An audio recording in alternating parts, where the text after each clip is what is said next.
Yaps, halo geng, saya akan share tentang bagaimana cara untuk melakukan penelitian untuk menggunakan analisis konten atau konten isi. Ini sebagai salah satu metode penelitian untuk kualitatif yang mungkin teman-teman perlukan. So ya, here we go, kita langsung aja. Di sini juga saya ada jurnalnya. Di sini saya ambil dari jurnal yang dibuat oleh AM, Irfan, Taufan, Asfar. Nanti saya akan buat juga linknya. Kita akan melihat di sini dari pengertian dari konten analisis itu sendiri. So ya, di sini dikatakan bahwasanya analisis konten atau konten analisis adalah penelitian yang bersifat pembahasan mendalam terhadap isi suatu informasi tertulis dan tercetak dalam media massa. Nah, analisis ini biasanya digunakan pada penelitian kualitatif. Nah, dan pelopornya itu adalah Harold de Laswell. So, di sini ada beberapa kriteria yang dibuat untuknya itu, yaitu data yang tersedia adalah sebagian besar dari bahan-bahan itu dalam bentuk narasi, terus juga ada keterangan pelengkap atau kerangka teori tertentu, dan juga memiliki kemampuan teknis untuk mengelola bahan data yang telah dikumpulkan. Nah, ini merupakan rujukan dari jurnal nasional. Sekarang kita akan move ke jurnal internasionalnya ini. Ini diterbitkan di American Journal of Emergency Medicine. Di sini dikatakan isinya adalah ini tentang a hands-on guide to doing content analysis. Di sini juga ada di penelitiannya kurang lebih sama. Terus juga di sini ada beberapa kategorinya itu ya, dari tema, kategori, dan code-nya. Terus condensed meaning units dan juga meaning units-nya. Jadi nanti teman-teman bisa baca lebih lanjut, nanti akan aku share untuk jurnal rujukan nasional dan juga internasional.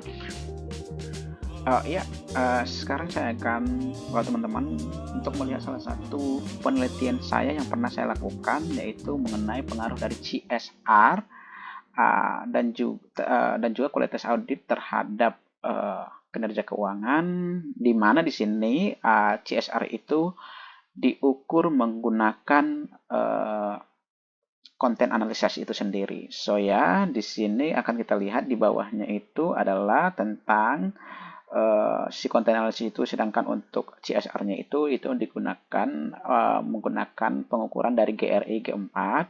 Dan lihat di sini bahwasanya CSR Disclosure Index itu cara-cara melihat nilainya itu adalah total dari nilai scoring itu, yaitu dibagi dari kriterianya dikali dari 100%. Nah, skornya itu ditentukan berdasarkan penilaian ini. Skornya itu adalah 0, 1, 2, 3, 0 untuk tidak ada pengungkapan, 1 untuk informasi sedikit saja hanya narasi, skor 2 narasi komprehensif, dan skor 3 itu narasi komprehensif plus ada tabel, ada grafik, dan juga ada gambar. So ya, kita akan move ke penelitian yang ada hitung-hitungannya teman-teman, yang teman-teman bisa langsung melihat praktek bagaimana cara menghitung dari CSR itu sendiri menggunakan konten analisis. Yaps. Ini dia salah satu contohnya. So ya, di sini adalah item CSR disclosure. So ya, ini ada 86, ya ada 86 poin ya teman-teman. Yang ini kita dapat poin-poinnya ini dari GRI G4. Ini kita lakukan penelitian untuk abang ya, adalah untuk tahun 2019. Jadi tadi itu kita udah buat ketentuan di awal bahwasanya scoringnya itu mulai dari 0, 1, 2, 3. Nah, untuk kontribusi terhadap perekonomian nasional Bank BCA tahun 2019, kita lihatnya itu di laporan akhir tahunan annual report yang Bank BCA telah submit dan publish di website Bank BCA itu sendiri. Kita lihat, kita cari untuk kontribusi terhadap perekonomian nasional itu, ternyata si Bank BCA ini mengungkapkannya dengan terperinci, disertai dengan gambar dan juga grafik gitu dia. Jadi informasi yang disampaikan itu sangat lengkap ya teman-teman. Oleh karena itu kita berikan scoring 3. Dan kalau kurang lengkap nanti kita akan berikan poin di bawah dari 3 yaitu 2. Dan jikalau tidak ada penilaian itu, kita akan berikan poinnya itu 0, sedangkan untuk jika Bank BCA itu sendiri memberikan keterangan hanya sedikit, kita berikan keterangan satu gitu ya. So, jumlah untuk tahun 2019 ini untuk poin-poinnya itu akan kita tambahkan.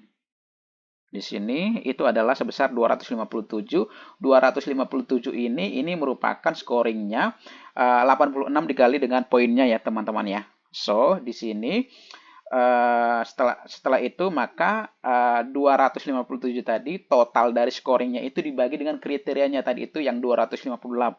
Kenapa 258? 258 itu bersumber dari scoring tertinggi yaitu 3 dikali dengan jumlah poinnya. Maka dapat dia 86 teman-teman. Jadi sehingga nanti nilai dari pengungkapan yang dilakukan oleh setiap perusahaan untuk kasus ini bank itu tidak lebih dari satu, yang artinya yang paling besar adalah satu dan boleh di bawahnya seperti itu. Jikalau di atasnya itu berarti ada kesalahan ketika kita melakukan scoringnya. Yap.